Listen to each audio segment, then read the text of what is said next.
ಭಗವದ್ಗೀತೆಯ ಧ್ಯಾನ ಶ್ಲೋಕಗಳು. ಓಂ ಪಾರ್ಥಾಯ ಪ್ರತಿಬೋಧಿತಾಂ ಭಗವತಾ ನಾರಾಯಣೇನ ಸ್ವಯಂ ವ್ಯಾಸೇನ ಗ್ರಥಿತಾಂ ಪುರಾಣಮುನಿನಾ ಮಧ್ಯೆ ಮಹಾಭಾರತಂ ಅದ್ವೈತಾಮೃತವರ್ಷಿಣೀಂ ಭಗವತೀಂ ಅಷ್ಟಾದಶಾಧ್ಯಾಯಿನೀಂ ಅಂಬ ತ್ವಾಮನುಸಂದಧಾಮಿ ಭಗವದ್ಗೀತೆ ಭವದ್ವೇಷಿಣೀ.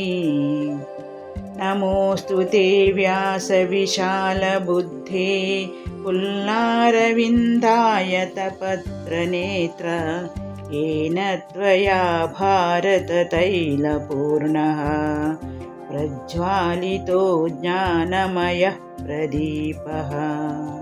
प्रपन्नपारिजाताय स्तोत्रवेत्रैकपाणये ज्ञानमुद्राय कृष्णाय गीतामृतदुहे नमः.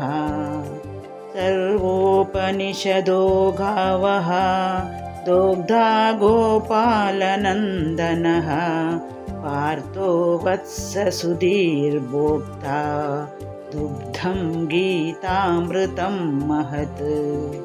वसुदेवसुतं देवं कंसचाणूरमर्दनं देवकी परमानन्दं कृष्णं वन्दे जगद्गुरुं. भीष्मद्रोणतटा जयद्रथजला गान्धारनीलोपला शल्यग्राहवती कृपेण वहनी कर्णेन वेलाकुला. अश्वत्थामविकर्णघोरमकरा दुर्योधनावर्तिनी सोत्तीर्णा खलु पाण्डवैरणनदी कैवर्तकः केशवः. पाराशर्यवचः सरोजममलं गीतार्थगन्धोत्कटं नानाख्यानककेसरं हरिकथा सम्बोधनाबोधितं. लोके सज्जनषट्पदैरहरः पेपीयमानं मुदा भूयाद्भारतपङ्कजं कलिमला प्रध्वंसि न श्रेयसे. मूकं करोति वाचालं पङ्गुं लङ्घयते गिरिं यत्कृपातमहं वन्दे परमानन्दमाधवम्.